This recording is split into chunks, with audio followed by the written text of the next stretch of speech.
كما باركت على إبراهيم وعلى آل إبراهيم إنك حميد مجيد.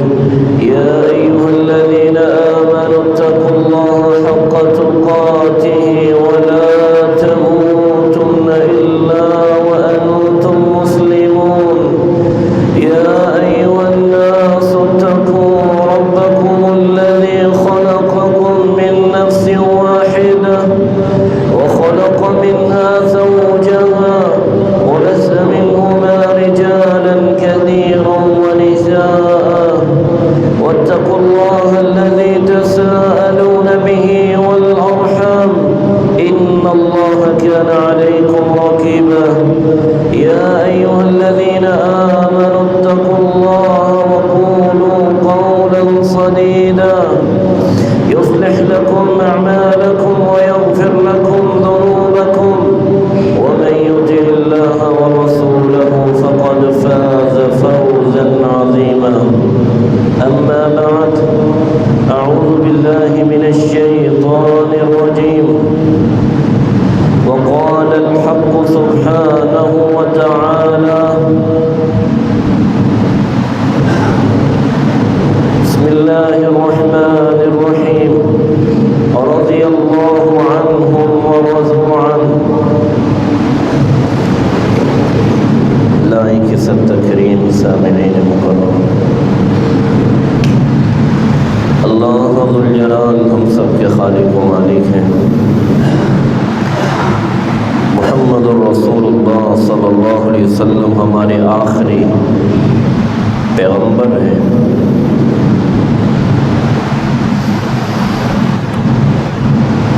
آج ان ہستیوں میں سے ایک ایسی ہستی کا تذکرہ آپ کے سامنے کرنا چاہ رہا ہوں جس ہستی کو آج مسلمان خلیفہ راشد سیدنا علی بن ابی طالب رضی اللہ تعالی عنہ وارضاہ کے نام سے یاد کرتے ہیں.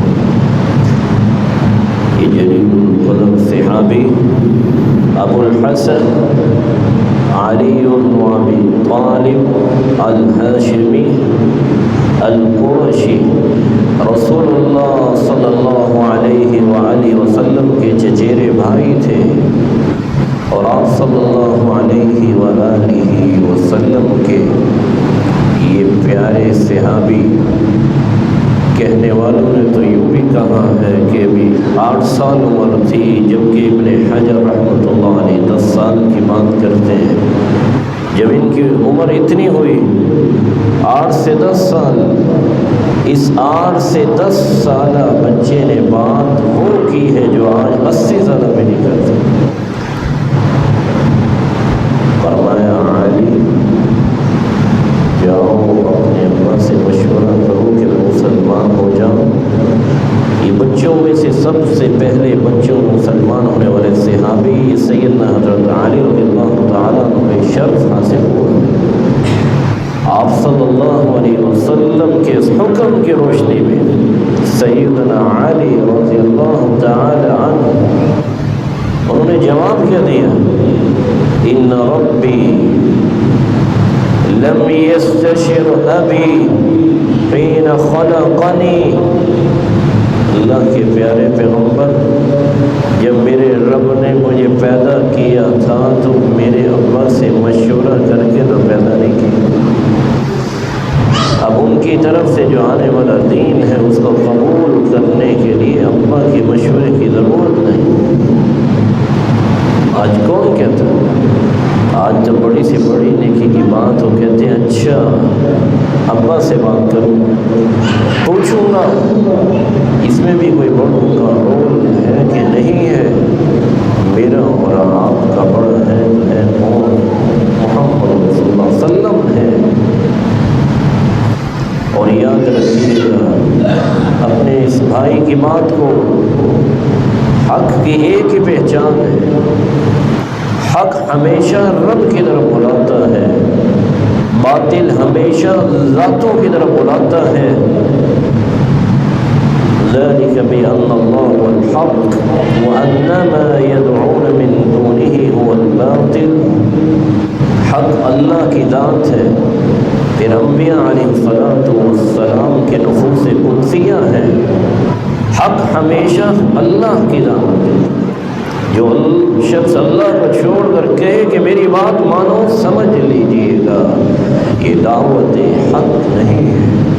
دعوت حق قرآن کی دعوت ہے، دعوت حق حدیث کی دعوت ہے، اور اس قرآن اور اس حدیث کو اگر سمجھا ہے تو ان صحابہ نے سمجھا ہے جن کے سامنے وحی کا نزول ہوتا تھا۔ جو بات صحابہ نے نہیں سمجھی، نہیں کہیں صحابہ رضی اللہ عنہم نے عمل نہیں کیا، اللہ کے رسول نے بتایا نہیں، وہ دین نہیں ہو سکتا۔ دنیا جان کے پی ایچ ڈی اسکالر جمع ہو جائیں، اس کو دین کا نام نہیں دیا جا سکتا، کیونکہ صحابہ اللہ کے رسول صلی اللہ علیہ وسلم کے بتائے بغیر عمل نہیں کیا کرتے۔ سیدنا علی رضی اللہ تعالی عنہ یہ جلیل القدر صحابی ہیں، شیر خدا ہیں، حیدر کرار ہیں، جن کو رسول اللہ صلی اللہ علیہ وسلم نے اپنی زبان اطہر سے بیان فرمایا۔ صحیح بخاری کی روایت سے 2975 کہ آج میں چھنڈا اس کو دوں گا جو اللہ اور اس کے رسول صلی اللہ علیہ وسلم سے محمد میں کمال حاصل کر چکا۔ سارے صحابہ اور اس کے رسول صلی اللہ علیہ وسلم سے محبت کرتے تھے، اور محبت کا انداز کیا، صحابہ کے کان میں جنت کا لفظ آ جاتے وہ زندگیاں چھڑکنے کے لیے تیار ہو جاتے، اور اللہ کے رسول صلی اللہ علیہ وسلم کی بات، آپ کا عمل ان کو اپنی جان سے بھی زیادہ پیارا تھا۔ حیرانگی ہوگی آپ کو یہ بات سن کے، جب امبیسیڈر ایچ بھیجا گیا، پتہ تو کرو یہ لوگ کس شخص کی بات کرتے ہیں، وہ سچے نبی ہیں۔ اس نے جا کے کہا کیا بتائیں، وہ پیغمبر تو وضو کرتے ہیں، ان کے وضو کے پانی کے قطرات کو یہ لوگ نیچے نہیں گرنے دیتے، اپنے ہاتھوں پہ لے کے چہرے اور جسم پہ لگا لیتے ہیں۔ یہ تو وہ ہستیاں،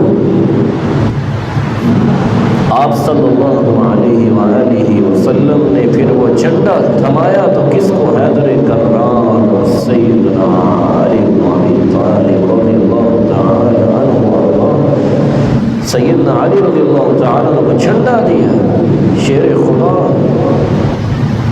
بعضوں کہنا سیدنا علی رضی اللہ تعالی عنہ کے اللہ تعالی نے بڑا مقام عطا فرمایا، اللہ تعالیٰ نے ان کو بڑی عظمت سے نوازا ہے۔ اللہ سبحانہ و تعالیٰ نے ان کو بہت زیادہ مقام عطا فرمایا۔ آپ صلی اللہ علیہ وآلہ وسلم کا تعلق اس ہستی کے ساتھ، اور اس ہستی کا تعلق اللہ کے رسول صلی اللہ علیہ وسلم کے ساتھ تعلق کیسا تھا؟ آپ صلی اللہ علیہ وسلم نے فرمایا، یہ صحیح الجامع کی روایت ہے 4092، علی منی وانا منہ، لوگوں سیدنا علی رضی اللہ عنہ مجھ سے ہے، میں ان سے ہوں۔ آپ صلی اللہ علیہ وسلم نے فرمایا وَلَا يُعَدِّ عَنِّي إِلَّا أَنَا أَوْ عَلِي، میرے معاملات جو ہیں میری زندگی میں کیسے کر رہا ہوں، میں اپنے معاملات کو خود نپٹاتا ہوں، اگر میں نہیں ہوں گا تو ان کو ذمہ داری دی، اور ایسا ہی کیا کہ لوگوں نے قرض رکھے ہوئے تھے، امانتیں رکھی ہوئی تھیں، آپ صلی اللہ علیہ وسلم اس ہستی کے سپرد کر کے سیدنا علی رضی اللہ عنہ، رسول اکرم صلی اللہ علیہ وسلم سے اس سے بڑی نسبت اور کیا ہو سکتی ہے کہ یہ داماد رسول صلی اللہ علیہ وسلم ہے، جس کو انسان بیٹی دیتا ہے وہ دنیا میں اچھا لگتا ہے تو اس کو بیٹی اس کے حوالے کرتا ہے نکاح کے بعد۔ رسول اللہ صلی اللہ علیہ وآلہ وسلم نے سیدہ فاطمہ رضی اللہ تعالی عنہا کا نکاح سیدنا علی بن ابی طالب رضی اللہ تعالی عنہ سے کیا، اور اس قدر یہ خوبصورت واقعہ ہے کہ جب نکاح ہوا تو خود علی بن طالب رضی اللہ تعالی عنہ فرماتے ہیں وَكَانَتْ عِنْدِي وَكَانَتْ أَحَبَّ أَهْلِهِ إِلَيْهِ، جب سیدہ فاطمہ رضی اللہ تعالی تعالیٰ عنہ میرے پاس آئی تو کس قدر عظیم تربیت لے کر آئی، کس گھر سے آئی تھی. ایسا گھر تو اللہ نے دنیا میں بنایا ہی کوئی نہیں ہے، اور ایسی ہستی آج تک اللہ نے پیدا ہی نہیں کی. فرماتے ہیں وَاسْتَقَبِّلْ كِرْبَ، پوری کائنات کی بیٹیاں ایک طرف، سیدہ فاطمہ رضی اللہ تعالیٰ نے ایک طرف، کیونکہ اللہ کے رسول صلی اللہ علیہ وسلم نے فرمایا میرے پاس سیدنا جبرائیل علیہ السلام آئے اور انہوں نے خوشخبری سنائی ان الحسن والحسین سید شباب اہل الجنہ، حسن و حسین رضی اللہ عنہما جنت میں نوجوانوں کے سرتاج ہوں گے، وان فاطمہ سیدۃ نساء اہل الجنہ، اور فاطمہ رضی اللہ تعالی عنہا کو اللہ نے جنتی عورتوں کا سرتاج بنا دیا. جو جتنا عظیم انسان ہوتا ہے اس کے کام بھی عظیم ہوتے ہیں، اس سے جڑنے والے بھی عظیم ہو جاتے ہیں، بلکہ ان کی محبت میں تڑپنے والے بھی عظیم ہو جاتے ہیں.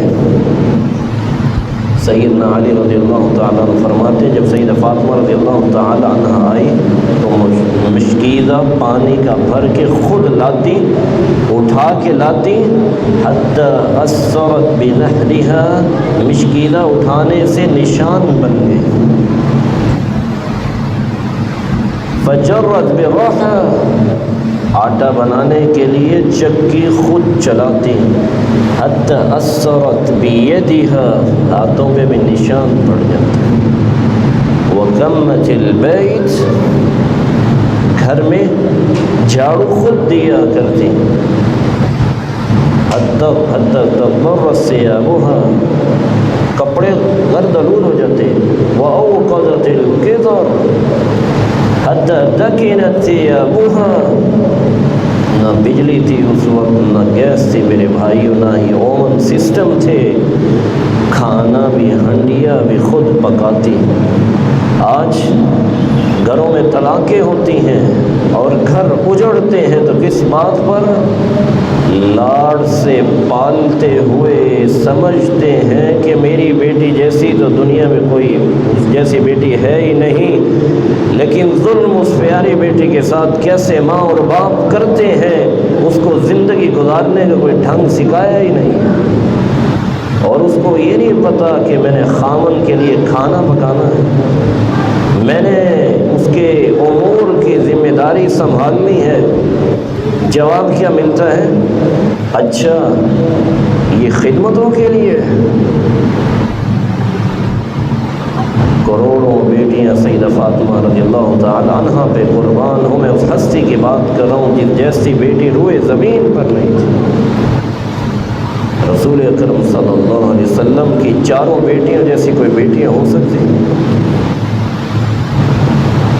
اور کچھ کہتی ہوئی نظر آتی ہیں لو ہمارے باپ نے تو ہمیں سونے کے نوالے سے پالا ہے. تو سونے کے نوالے سے پلنے والا انسان تو نہیں ہوتا، وہ تو کوئی مشین ہوگی جہاں کوئی زرگری کا کام کرنے والے کوئی ڈیزائن کرتے ہوں گے سونے کو مولڈ کرنے کے لیے. تو بے جان سے شادی کیسے ہو گئی؟ یہ کیسے ہو گیا؟ ظلم ہے اولاد کے ساتھ کہ اولاد جب عالی زندگی میں قدم رکھے تو آپ کو دعائیں نہ ملے بلکہ بد دعائیں ملے. سلف رحمۃ اللہ علیہ ہر کام سکھاتے تھے. دیکھنے والے کہتے آپ اپنی اولاد پہ رحم نہیں کرتے، کہتے انہا ہی امانہ، یہ بیٹیاں امانت ہوتی ہیں، انہوں نے کسی کے گھر جانا ہوتا ہے نکاح کے بعد، ہم اس لیے سکھا رہے ہیں کہیں جائیں تو دعائیں تو ہمیں مل جائیں. رسول اکرم صلی اللہ علیہ وآلہ وسلم کی بیٹی سیدہ فاطمہ رضی اللہ تعالی عنہا کا جب نکاح ہوا تو آپ صلی اللہ علیہ وآلہ وسلم نے انہیں تیار کیا. سنن ابن ماجہ کی روایت ہے جہزہما بہا ووسادہ محشور اذخرا وقربہ، آپ نے ایک مصلی بھی دے دیا، ایک تکیہ بھی دیا، اور آپ نے ساتھ پیالہ بھی دیا، اور بعض لکھنے والے لکھاری لکھتے ہیں آپ نے چکی کا پارٹ بھی ساتھ دے دیا۔ یاروں کی ایک میں چھوٹی سی گزارش کرنا چاہوں گا، جب معاشرے کے اندر بے راروی کا شکار ہو چکی ہے بات، وہ کیا ہے؟ کچھ لوگ اس قدر دنیا کے حریص ہیں، ان کو نہ کسی کے ایمان کی قدر ہے، نہ کسی کی نیکی کی قدر ہے، وہ لسٹیں بنا کے بھیجتے ہیں، یہ جہیز دو گے تو نکاح ہوگا، بیٹی کا رشتہ لیں گے ورنہ نہیں۔ یہ دنیا کے نشے میں دھت ہونے والے کو کاش سمجھ آ جائے، جس نے پرورش کر کے تربیت کر کے 15 سے 18 سے 20 سال بعد بیٹی حوالے کر دی، اس نے چھوڑا کیا ہے؟ جس نے اپنے دل کا ٹکڑا دے دیا ہے اس نے رکھا کیا ہے؟ الرجال قوامون علی النساء، یہ مردوں کی ذمہ داری ہوتی ہے، اپنے گھر بنائیں، سجائیں اور پھر بیاہ کے لائیں۔ یہ جہیز کا مطالبہ کرنا یہ تو سرحد پار ہندوؤں کا ہوتا تھا۔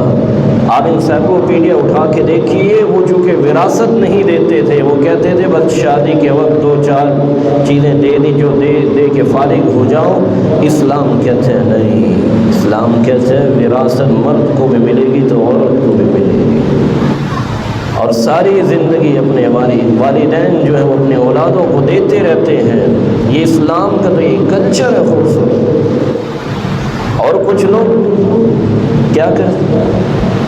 جہیز لعنت ہے، طرح طرح کی باتیں آپ یہ کہہ سکتے ہیں، اس کا مطالبہ کرنا برا ہے۔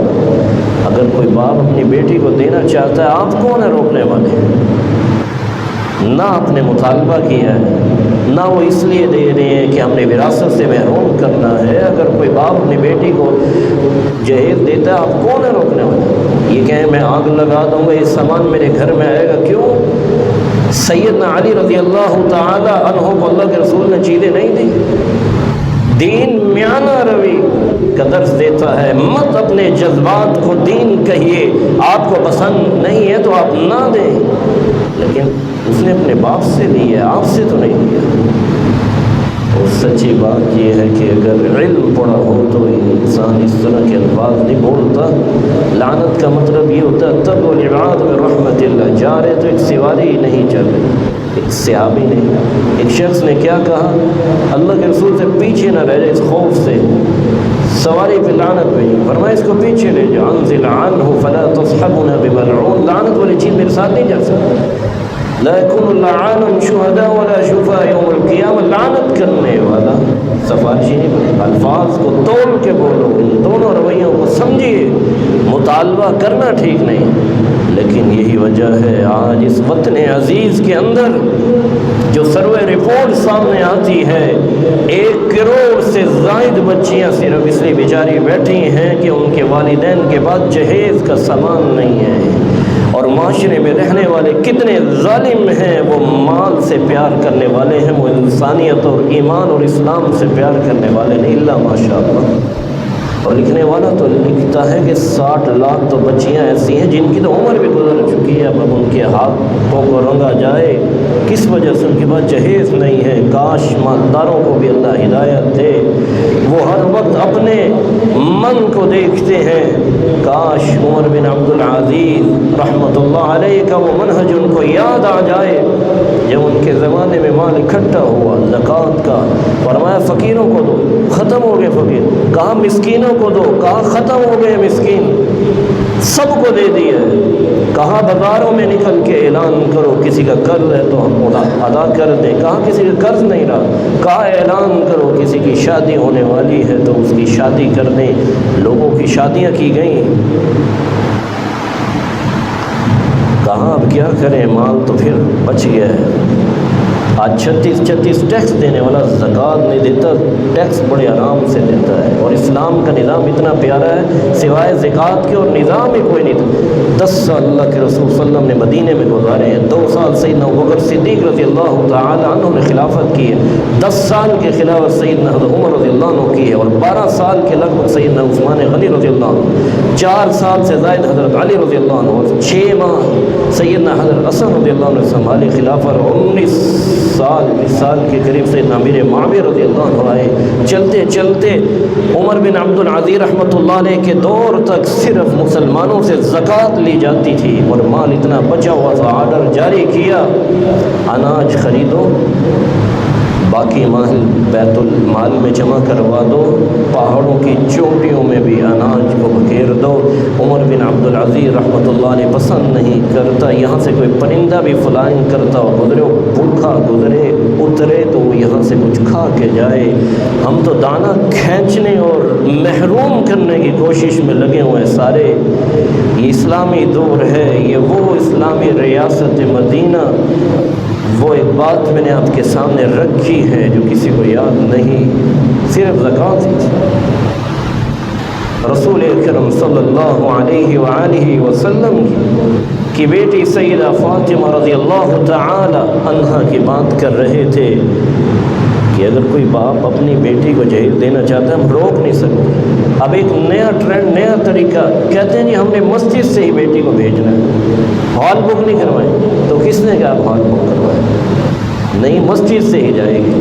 اللہ کے رسول کی 4 بیٹیاں صلی اللہ علیہ وسلم کون سی مسجد سے گئی ہیں؟ دین کو تشدد کا نشانہ جو بناتے ہیں، دین کے اندر اس طرح رکھنے کیوں ڈالتے ہیں. 1,44,000 صحابہ تھے، کن کی بیٹی مسجد سے اٹھی ہے؟ لوگ اس طرح کی باتیں سن کے کیوں نہ دین پہ باتیں کریں، تانے نہ دیں. آپ اپنے گھر سے روانہ کرتے، مسجد سے روانہ کرنے کی ایک نئی ریت اب جاری کر دیں جس کا کوئی ثبوت نہیں ہے. اور پھر یہ بات سوچنے سمجھنے والی ہے. ظاہر ہے اس بیٹی کو، اس پیاری بیٹی کو فارغ کرنے والی عورتیں ہی ہوں گی. کسی عورت نے نماز پڑھنی ہے، کسی کی وہ ایام ہے، وہ مسجد میں آ ہی نہیں سکتی. آپ کتنے گنہگار ہوں گے اس طرح کے کام کریں. کبھی سوچنے والا سوچتا ہے. دین وہ ہے جو صحابہ کرام رضوان اللہ علیہم اجمعین نے اختیار کیا. اللہ ہمیں وہ سمجھ عطا فرمائے. جب سیدہ فاطمہ اور سیدنا رضی اللہ عنہ اور سیدنا علی رضی اللہ عنہ کو جب چھوڑنے جا رہے تھے اللہ کے رسول صلی اللہ علیہ وسلم، اس وقت تک دعا کرتے رہے اللہم بارک فی نشلہما فی نسلہما فی شبلہما. اللہ ان کی اولاد میں برکت فرما، اللہ ان کی اولاد میں برکت فرما. دعاؤں سے رخصت کیجیے. رسول اکرم صلی اللہ علیہ وسلم نے شادی کے بعد، جیسے آج کہتے ہیں نا بس شادی کر لی ہم فارغ، بالکل فارغ نہیں ہو. ہم زندگی کے آخری سانس تک اس کو جنت کی پلاننگ میں لگائے رکھیں. رات کی تاریکی میں سحری کے وقت خود سید المرسلین صلی اللہ علیہ وسلم گئے ہیں، جا کر سیدنا علی رضی اللہ تعالی عنہ اور سیدہ فاطمہ رضی اللہ تعالی عنہا ان دونوں کو اٹھایا ہے تہجد کے لیے. بیٹا اٹھو تہجد پڑھو. یہ شادی کے بعد کی باتیں ہیں.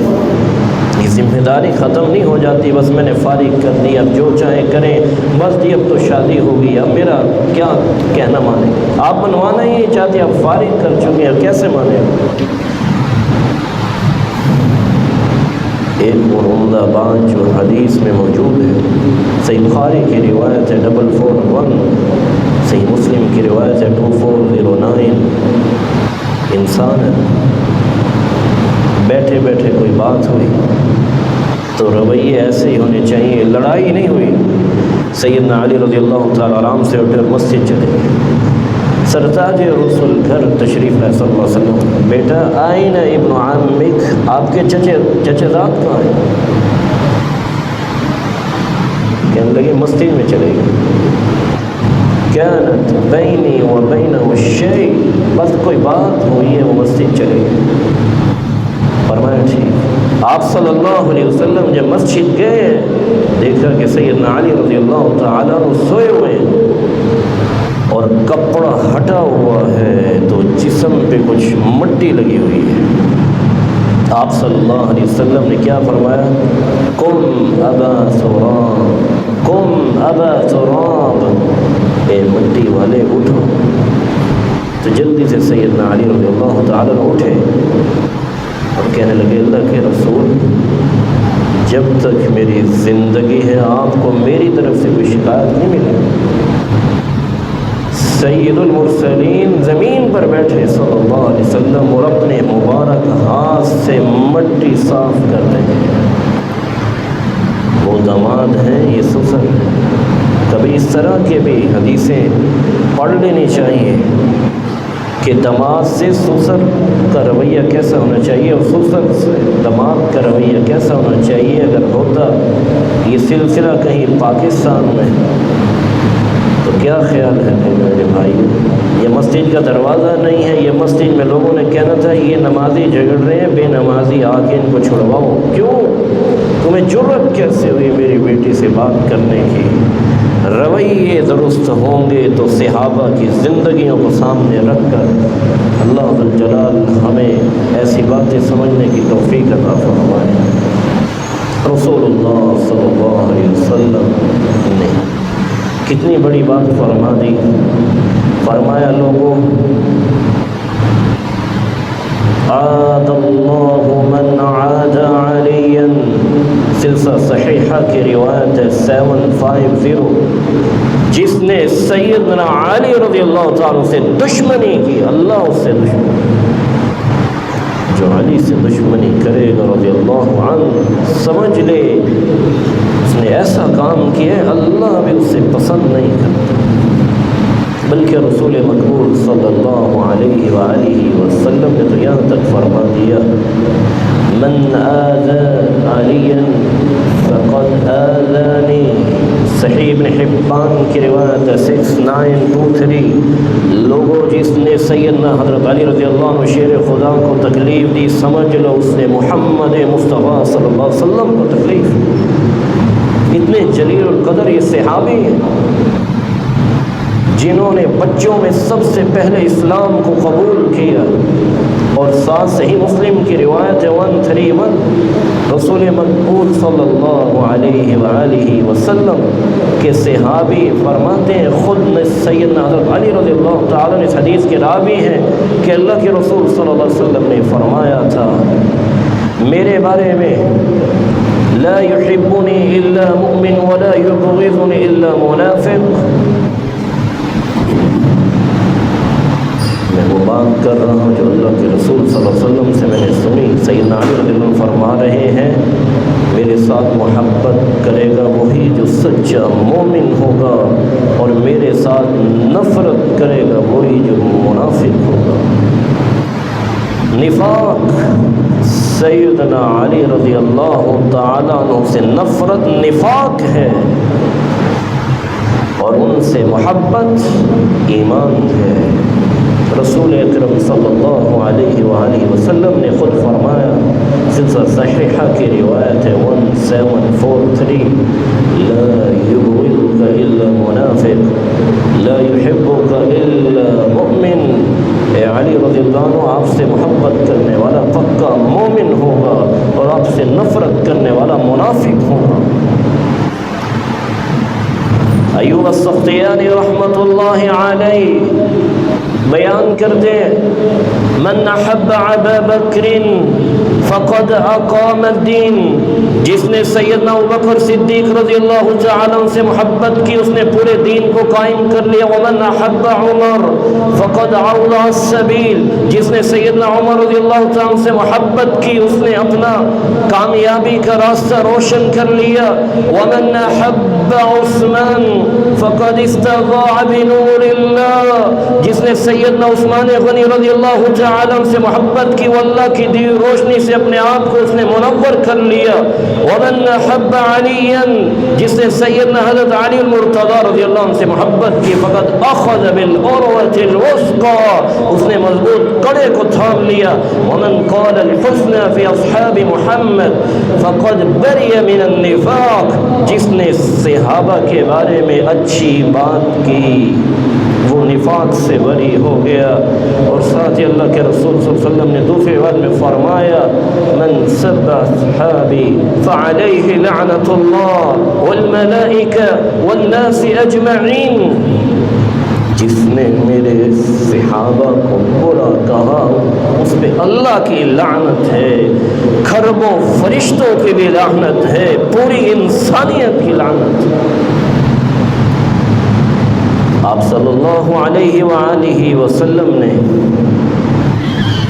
سیدنا علی رضی اللہ تعالی عنہ خلیفہ راشد کے متعلق کیا فرمایا؟ من کنت مولا فعلی مولا، جس سے میں محبت کرتا ہوں ان سے علی رضی اللہ عنہ محبت کرتے ہیں۔ جامع ترمذی کی روایت 3713۔ کچھ لوگ اس روایت کو لے کر بھی مسلمانوں کو غلط راستہ دینا چاہتے ہیں، لیکن بندہ مومن وہ ہوتا ہے جو نصوص شرعیہ دلائل کی روشنی میں اپنی زندگی اور اس کے زاویہ درست کرتا ہے۔ وہ کبھی بھی تشدد، کبھی بھی انحراف کو پسند نہیں کرتا، اور کبھی بھی من چاہی تفسیر اور خود کشیدگی کی باتوں کے پیچھے نہیں چلتا۔ وہ سوچتا ہے کہ محمد مصطفیٰ صلی اللہ علیہ وسلم نے کیا فرمایا اور قرآن میں اللہ کیا فرماتا ہے اور صحابہ رضوان اللہ علیہم اجمعین نے سمجھا کیا ہے۔ اس روایت کی شرح میں محدث عبد الرحمن مبارک پوری رحمۃ اللہ علیہ فرماتے ہیں من کنت مولا، اس کا معنی کیا ہے؟ من کنت اتولاه فعلی یتولا، جس سے میں محبت کرتا ہوں سیدنا علی رضی اللہ عنہ سے محبت کرتے ہیں، یہ اپنائیت ہے۔ من کنت احب فعلی یحب، جس سے میں محبت کرتا ہوں علی رضی اللہ تعالیٰ عنہ سے بھی محبت کرتے ہیں۔ من یتولانی فعلی یتولاه، جو مجھ سے محبت کرتا ہے اس سے علی سے بھی محبت ہے رضی اللہ عنہ وارضاہ۔ اس لیے امام ابن الجزری النہایہ میں فرماتے ہیں لفظ مولا عربی زبان میں استعمال ہوا ہے کتنے معنوں میں، اور ابن حجر رحمۃ اللہ علیہ صحیح بخاری کی شرح فتح الباری میں لکھا ہے لفظ مولا 18 معنی میں استعمال ہوا۔ مولا کا معنی مالک بھی ہے،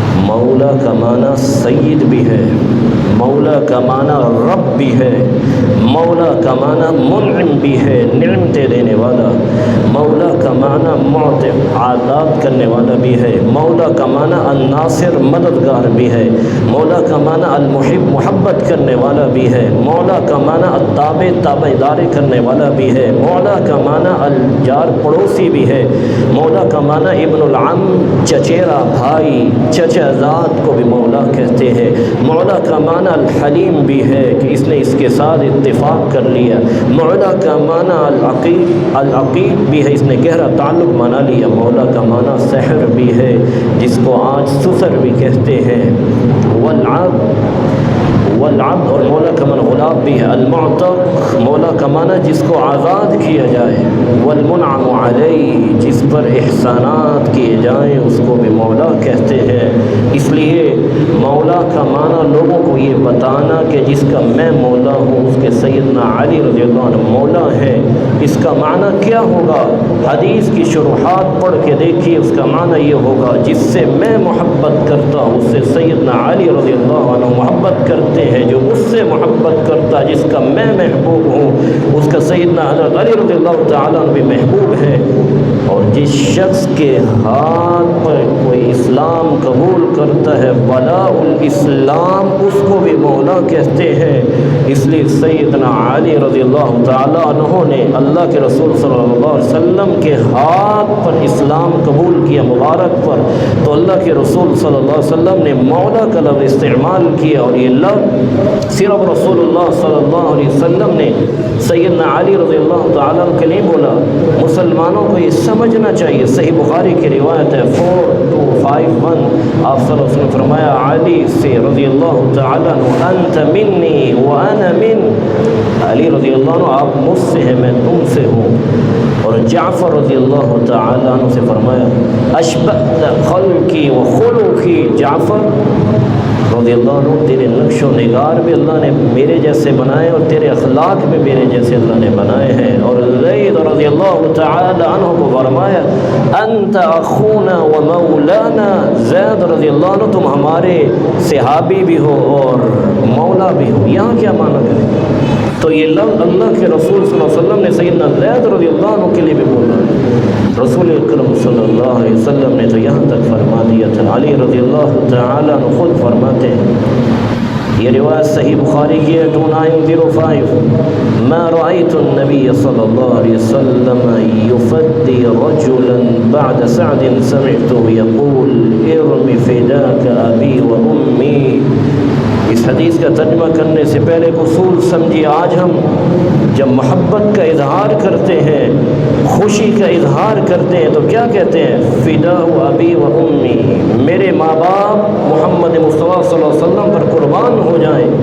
محبت ہے، اور سچی بات ہے ایک ماں باپ نہیں، پوری دنیا قربان کی جا سکتی ہے ان کی محبت پہ. صحیح بخاری کی روایت بتاتی ہے سیدنا علی رضی اللہ عنہ فرماتے ہیں اللہ کے پیارے محبوب صلی اللہ علیہ وسلم سیدنا سعد رضی اللہ عنہ کو تیر دیتے. ارمی فداک ابی و امی، سعد رضی اللہ عنہ تیر پھینکیے، میرے ماں باپ آپ پر قربان ہو جائیں، فدا ہو جائیں. صحابی کی شان ہے. لوگوں کو راستہ مت غلط بتائیے، لوگوں کو قرآن و سنت کی دعوت اور تبلیغ کیجیے، جس سے ان کے اندر ایمان پیدا ہو، ان کے اندر اللہ کی محبت پیدا ہو، اللہ کے محبوب صلی اللہ علیہ وسلم کی محبت پیدا ہو، ان کے صحابہ رضوان اللہ علیہم اجمعین کی محبت پیدا ہو. ان کو غلط بات کی طرف رہنمائی کرنا بہت بڑا جرم ہے. اور جرم کتنا ہے؟ صرف ایک حدیث کو سمجھ لیجیے. من کنہا عن الطریق، جو کسی نبی نے شخص کو راستہ غلط بتاتا ہے اس پہ اللہ کی لعنت ہے. جو دنیا کا راستہ غلط بتاتا ہے اس پہ اللہ کی لعنت ہے. جو جنت کا راستہ غلط بتائے گا اس کا کیا ہوگا؟ ذرا غور کیجیے گا. سیدنا علی رضی اللہ تعالی عنہ وارضاہ، رسول اللہ صلی اللہ علیہ وآلہ وسلم نے ان کے بارے میں فرمایا تھا. علی رضی اللہ عنہ، صحیح الجامع کی روایت ہے 4321، انت منی بمنزلت ہارون من موسیٰ الا انہ لا نبی بعدی. علی رضی اللہ عنہ، آپ کی نسبت تو ایسی ہے جیسے موسیٰ اور ہارون علیہ السلام. موسیٰ علیہ السلام نبی تھے. جب وہ اللہ سے کلام کرنے گئے تو ہارون علیہ السلام سے فرمایا کہ تم خیال کرنا. آپ صلی اللہ علیہ وسلم نے جب ہجرت کی ہے تو امانتیں کس کے ثبوت کر کے گئے؟ سیدنا حضرت علی رضی اللہ تعالی عنہ کے ساتھ اس بات کا اضافہ کیا، فرمایا یاد رکھنا لا نبی بعدی، میرے بعد نبی نہیں آئے. ہارون علیہ السلام تو نبی بھی بن گئے تھے، لیکن علی رضی اللہ عنہ فرمایا لا نبی بعدی، میرے بعد نبی کوئی نہیں آئے. آج کتنے فکری گماشتے ہیں جن کو شرم اور حیا نہیں آتی، یہ کہتے ہوئے کہ نبی کا مقام تو نہیں ہو سکتا لیکن نبی آ سکتا ہے.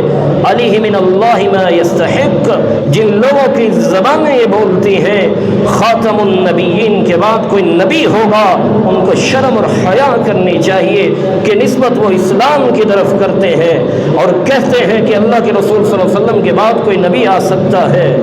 رسول اکرم صلی اللہ علیہ وآلہ وسلم نے فرمایا نا خاتم النبیین.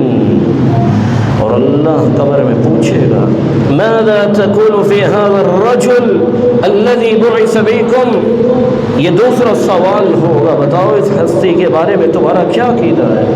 کیا جواب ہوگا جو دنیا کے اندر کہتا ہے کوئی اور نبی آئے گا؟ کبھی کسی نے تاریخ کی ورگردانی کی؟ 1060 لوگ 86 جنگوں میں مارے گئے، صحابہ رضوان اللہ علیہم شہید ہوئے اور دشمنان اسلام جہنم واصل ہوئے. 86 جنگیں اللہ کے رسول صلی اللہ علیہ وسلم نے لڑی ہیں، 56 میں خود شریک ہوئے، باقی صحابہ کو بھیجا ہے. لیکن مسیلمہ کذاب نے جب نبوت کا دعویٰ کیا ہے تو کبھی کسی نے پڑھا ہے کہ یہاں 86 جنگی میں تو 1060 لوگ لقمہ اجل بنے، لیکن جس نے نبوت کا دعویٰ کیا اس کی سرکوبی کے لیے 20,000 سے صحابہ رضوان اللہ علیہم اجمعین شہید ہوئے ہیں.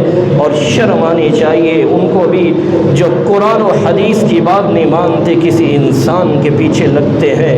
اللہ نے قرآن اتارا ہے، اس کو پڑھیے. اللہ کے پیغمبر نے حدیثیں صلی اللہ علیہ وسلم نے اپنے صحابہ کو حدیثیں سنائی ہیں. اس جیسی ہستی اللہ نے زمین میں اتاری ہی نہیں ہے. نہ ہی قیامت تک محمد مصطفیٰ صلی اللہ علیہ وسلم جیسی ذات دنیا میں نہیں آ سکتی. جس طرح وہ ذات کے اعتبار سے بے مثال ہیں مخلوق میں، وہ ہر بات میں اپنی ذات کے اعتبار سے بھی بے مثال، اپنے اعمال کے اعتبار سے بھی بے مثال ہیں. دنیا کی کوئی طاقت ان کی مثال پیش نہیں کر سکتی. رسول اکرم صلی اللہ علیہ وسلم نے یہ بات فرما دی. کچھ لوگ اس بات کو بھی رنگ دوسرا دیتے ہیں. اس رنگ کو سمجھنے کے لیے اللہ کے رسول صلی اللہ علیہ وسلم کی بات سمجھیے. صحیح مسلم کی حدیث 2382 فرمایا، لوگوں لا تبقین فی المسجد خوقا الا خوقۃ ابی بکر. کہتے ہیں اللہ کے رسول صلی اللہ علیہ وسلم نے فرمایا خلیفہ اول تو ان کو ہونا چاہیے تھا. اللہ کے رسول صلی اللہ علیہ وسلم نے فرمایا میرے صحابہ، صحیح مسلم کی روایت کھول کر رہو، سارے دروازے بند کر دو لیکن سیدنا ابوبکر صدیق رضی اللہ عنہ کا دروازہ بند نہ کرنا. لیکن ابوبکر صدیق رضی اللہ تعالیٰ عنہ کا دروازہ بند نہ کرو، اشارہ تھا. دوسری روایت کے الفاظ صحیح مسلم کی 2383 فرمایا اگر میں دنیا میں کسی کو خلیل بناتا تو ابوبکر صدیق رضی اللہ عنہ کو بناتا. میرے رب نے مجھے خلیل بنایا ہے لیکن وہ میرے صحابی ہیں. اللہ کے رسول صلی اللہ علیہ وسلم نے ابوبکر عمر رضی اللہ عنہ کو دیکھا. سلسلہ صحیحہ کی روایت 814 فرمایا ھذان السمع والبصر. جس طرح انسان کے اندر آنکھوں کی قیمت اور کانوں کی قیمت ہے، ھذان السمع والبصر میرے صحابہ عمر اور ابوبکر رضی اللہ عنہ کے میری حیثیت میرے نزدیک آنکھوں اور کانوں جیسی ہے. اللہ کے رسول صلی اللہ علیہ وسلم کے پاس ایک عورت آئی. صحیح مسلم کی روایت ہے 6330 فرمایا اللہ کے رسول صلی اللہ علیہ وسلم سے کہنے لگی مسئلہ پوچھنا ہے. جواب دیا. فرمایا کہنے لگے اگر میں آؤں آپ کو نہ پاؤں تو پھر میں کیا کروں؟ اشارہ کیا تھا اگر آپ اللہ کے پاس چلے گئے تو پھر اللہ کے رسول صلی اللہ علیہ وسلم نے فرمایا فَإِن لَّمْ تَجِدِينِي فَأْتِ أَبَا بَكْرٍ. جب مجھے نہ پاؤ تو بکر صدیق رضی اللہ عنہ کے پاس چلے جانا. یہ اللہ کے رسول صلی اللہ علیہ وسلم کے کیا اشارے ہیں. رسول اکرم صلی اللہ علیہ وسلم نے فرمایا جامع ترمذی کی روایت 31622 اقتدوا بالذین من بعد ابی بکر و عمر. لوگوں میرے بعد اگر تم نے اقتداء کرنی ہے تو ابوبکر اور عمر رضی اللہ عنہ کی اقتداء کرنا. رسول اکرم صلی اللہ علیہ وسلم نے فرمایا یہ سلسلہ صحیحہ کی روایت ہے 1233 ابو بکر عمر رضی اللہ عنہ کی طرف اشارہ کر کے فرمایا میرے بعد ان کی اقتداء کرنا. عمار رضی اللہ عنہ کے طریقے کو اختیار کرنا یعنی فساد میں نہ پڑنا. شہید ہو جاؤ فساد میں نہ پڑنا. وما حدثكم ابن مسعود فقبلوه. جب عبداللہ بن مسعود رضی اللہ عنہ تمہیں کوئی بات بیان کرے اسے قبول کرنا. ان کو اللہ نے فقاہت سے نوازا ہے. رسول اللہ صلی اللہ علیہ وسلم کے صحابی عبداللہ رضی اللہ عنہ فرماتے ہیں سنن نسائی کی روایت ہے 777 جب رسول اللہ صلی اللہ علیہ وسلم اللہ کے پاس چلے گئے انصار کہنے لگے ہم میں سے کون امیر ہوگا؟ ایک تم میں سے امیر ہوگا. عمر رضی اللہ تعالی عنہ کھڑے ہوئے کہا تم جانتے ہو اللہ کے رسول صلی اللہ علیہ وسلم نے حکم دیا تھا ابوبکر رضی اللہ عنہ کو ایصلی بالناس کہ میں نہیں جب تم نماز پڑھاؤ. اپنی زندگی میں نماز پڑھانے کا حکم اللہ کے رسول صلی اللہ علیہ وسلم نے کس کو دیا؟ ابوبکر رضی اللہ عنہ. فَأَيُّكُمْ تَطِيبُ نَفْسُهُ أَن يَتَقَدَّمَ عَلَى بَكْرٍ. میرے ساتھیوں بتاؤ آج کون ہے جو ابوبکر رضی اللہ عنہ سے آگے آنا چاہتا ہے؟ یہ سنن نسائی کے الفاظ یاد رکھنے والے ہیں. صحابہ نے فرمایا تھا نعوذ باللہ ان نتقدم علی بکر. ہم اللہ کی پناہ مانگتے ہیں ابوبکر رضی اللہ تعالیٰ سے آگے کوئی نہیں آ سکتا. ہم ابوبکر رضی اللہ عنہ خلیفہ بنائیں گے. رسول اکرم صلی اللہ علیہ وسلم کے اس فرمان کی روشنی میں سفیان رضی اللہ عنہ فرماتے ہیں من زعم ان علیا كان احق بالولایة منهما فقد قطع ابا بکر وعمر والمهاجرین والانصار وما اراه يرتفع معاذ عمل الى السماء. سنن ابی داود کی روایت ہے 4630 جو یہ کہے کہ سیدنا ابوبکر صدیق رضی اللہ عنہ سیدنا عمر عمر رضی اللہ تعالی عنہ یہ خلیفہ اول اور ثانی نہیں ہے اور ان کو نہ مانے اور کہے کہ میں یہ کہتا ہوں کہ سیدنا علی رضی اللہ عنہ ہے، اس نے سیدنا ابوبکر و عمر اور مہاجرین اور انصار کو سب کو غلط قرار دے دیا ہے۔ اور لکھتے کیا ہے، روایت کے لفظ کیا ہے، لگتا ہے کہ وہ اس کا عمل آسمان کی طرف نہیں چڑھتا ہوگا۔ آپ صلی اللہ علیہ وآلہ وسلم کے صحابی سیدنا علی رضی اللہ تعالیٰ 4 سال 9 ماہ خلافت کی اور آخر ایک ظالم اور خارجی کے ہاتھوں شہید ہوئے۔ رسول اللہ صلی اللہ علیہ وآلہ وسلم کے جلیل القدر صحابی سیدنا علی رضی اللہ عنہ کو، جن کو عبد الرحمن بن ملجم نے خنجروں کے وار کر کے شہید کر دیا، اور عمار بن یاسر رضی اللہ عنہ روایت کرتے ہیں، یہ مسند احمد کی روایت ہے، اللہ کے رسول صلی اللہ علیہ وسلم نے فرمایا میں تمہیں دنیا کا سب سے بڑا بدبخت شخص کے بارے میں نہ بتاؤں؟ وہ کون ہے؟ الا احدثکما باشقى الناس، پوری کائنات میں سب سے بڑا بدبخت وہ ہے، پہلا انسان جس کے بارے میں اللہ کے رسول صلی اللہ علیہ وسلم فرمایا احیمر سو الذی عقر الناقہ، سمودیوں میں سے وہ شخص جس نے صالح علیہ السلام کی اونٹنے کی ٹانگیں کاٹ دی تھیں، اور دوسرا کائنات کا سب سے بڑا بدبخت وہ ہوگا والذی یضربک یا علی، علی رضی اللہ عنہ جو آپ کو مارے گا، علی ہذہ یعنی کرنا، اور جو آپ پہ اس طرح وار کرے گا، اور آپ صلی اللہ علیہ وسلم نے فرمایا حتی تبل ہذہ یعنی لحیتہ، اور وار کرنے کے بعد خون سے سیدنا علی کی داڑھی مبلول ہو جائے گی، یعنی خون سے تر ہو جائے گی۔ یہ اللہ کے رسول صلی اللہ علیہ وسلم نے اس وقت فرما دی۔ جلیل القدر صحابی کو رمضان کے اندر 40 ہجری میں 27ویں رات کو شہید کیا گیا۔ اللہ ذوالجلال ہمیں سیدنا حضرت علی رضی اللہ تعالیٰ کی محبت نصیب فرمائے، اور قیامت کے دن ہمیں ان کے ساتھ ہی جمع فرمائے، اور سیدہ فاطمہ رضی اللہ تعالیٰ نے جو جنت کی عورتوں کے سرتاج ہیں، تمام مسلمان عورتوں کو ان کا ساتھ نصیب فرمائے، اور ان جیسے نیک اعمال کرنے کی توفیق عطا فرمائے، اور حسن حسین رضی اللہ عنہما جو جنت کے شہزادے ہیں اور تمام نوجوانوں کے سرتاج ہیں، اللہ ہم سب کی اولادوں کو ان کا ساتھ نصیب فرمائے اور اعمال کرنے کی توفیق عطا فرمائے۔ وآخر دعوانا الحمدللہ۔